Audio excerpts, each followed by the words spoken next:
আজকে আমরা একভাবে যদি থাকতে পারি, আমাদের কেউ সরাতে পারবে? একটু আওয়াজ দিয়ে বলেন, কেউ সরাতে পারবে? যে কোনো ব্যক্তি আসুক না কেন, আজকে আমাদের ভিতরে মানবতা আছে। নবী মুহাম্মদ রাসূলুল্লাহ পাক সাল্লাল্লাহু আলাইহি ওয়াসাল্লামের আদর্শ আমাদের কাছে আছে। আমাদের কেউ আপনার সরাতে পারবে না। আমরা হলাম জাতি ধর্ম নির্বিশেষে আমরা এমন একজন জাতির মানুষ, আমরা বলার জন্য চেষ্টা করি না। আজকে তারই জন্য আপনার কেন্দ্র সরকারের দৃষ্টি আকর্ষণ করি। মোদিজি, আপনি জানবেন ভারতবর্ষের মানুষ আপনাকে মসনদের মধ্যে বসিয়েছেন। আপনি কত টাকা কি করছেন না করছেন আমাদের দেখার দরকার নাই। আপনি প্রত্যেক দিন আপনি যে একটা কোট পরে থাকেন, যেই কোটটার দাম 10 লক্ষ টাকা, যেই পানিটা আপনি খাচ্ছেন সেই পানিটা আসছে নিউজিল্যান্ড থেকে। আপনি খাওয়া দাওয়া ডেলি আপনার খরচ হলো 40 লক্ষেরও অধিক টাকা। তাহলে আজকে দেশকে আপনি আমি কি করে চালাবো? তারই জন্য আজকে আমাদের জন্য আগে মুসলমানদের রাজত্ব ছিল। 50 বিঘে, 100 বিঘে, 500 বিঘে, 1000, 5000 বিঘা জমি দান করেছে। যে সম্পত্তি বাঁচানোর কথা বলছি, সেই সম্পত্তির একটু ধারণা আপনাদের দিই।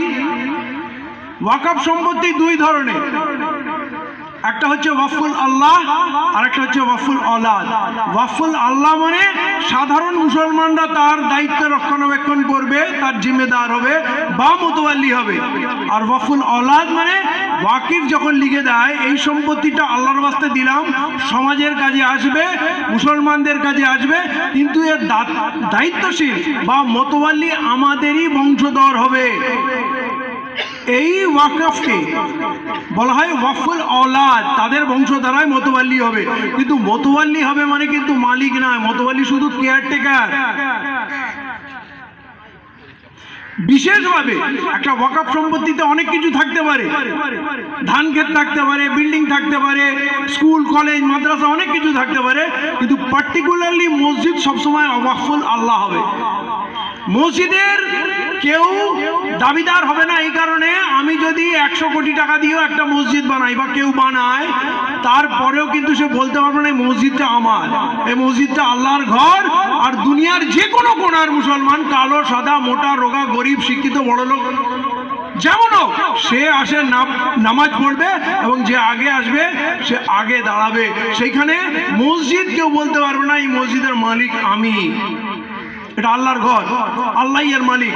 আমরা শুধু এর রক্ষাকর্তা হতে পারি, রক্ষণাবেক্ষণ করতে পারি, মোতওয়াল্লি হতে পারি। তাহলে মোতওয়াল্লির এই দুটো ট্র্যাডিশনাল প্র্যাকটিস ছিল আজ পর্যন্ত। মানে ধরুন কম বেশি 1450 বছর আগে পৃথিবীতে প্রথম ওয়াকফ এসেছিল, এবং এই ওয়াকফটা ডেডিকেট করতে গিয়ে নবী করিম সাল্লাল্লাহু আলাইহি ওয়াসাল্লাম তিনি ইনস্ট্রাকশন কিছু দিয়ে গিয়েছিলেন। এবং পরবর্তীকালে দেখা যায় যে সোশিও রিলিজিয়াস একটা ইনস্টিটিউশন হচ্ছে ওয়াকফ। এই সোশিও রিলিজিয়াস ইনস্টিটিউশনগুলো একটা ছোট পরিসরে একটা অটোনমাস বডি, যারা মহিলা আছেন, এবং ইনস্ট্রাকশন অফ দি ওয়াকিফ মানে ফাউন্ডার অফ ওয়াকফ যিনি, তার ইনস্ট্রাকশনটা ওটা হচ্ছে কনস্টিটিউশন। এখনই আরম্ভ হবে। সেক্ষেত্রে আমাদের এখানে 1954 সালে কোডিফিকেশন হলো ওয়াকফ আইন। তার কিছু সংশোধনী এসে নতুন আইন তৈরি হলো 1995 সালে।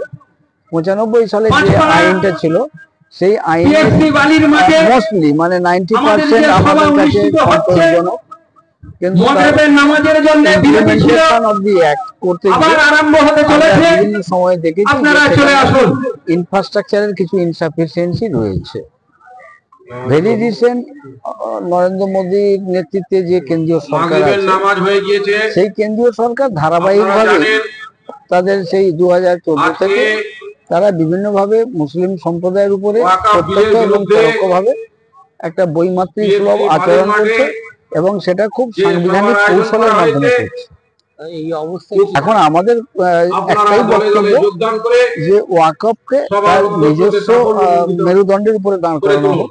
ওয়াকফের মূল যে পারপাস, সেই পারপাসটা কোনোভাবে যাতে ব্যাহত না হয়, সেটা আমরা কেন্দ্রীয় সরকারকে থাকার জন্য এবং রাখার জন্য।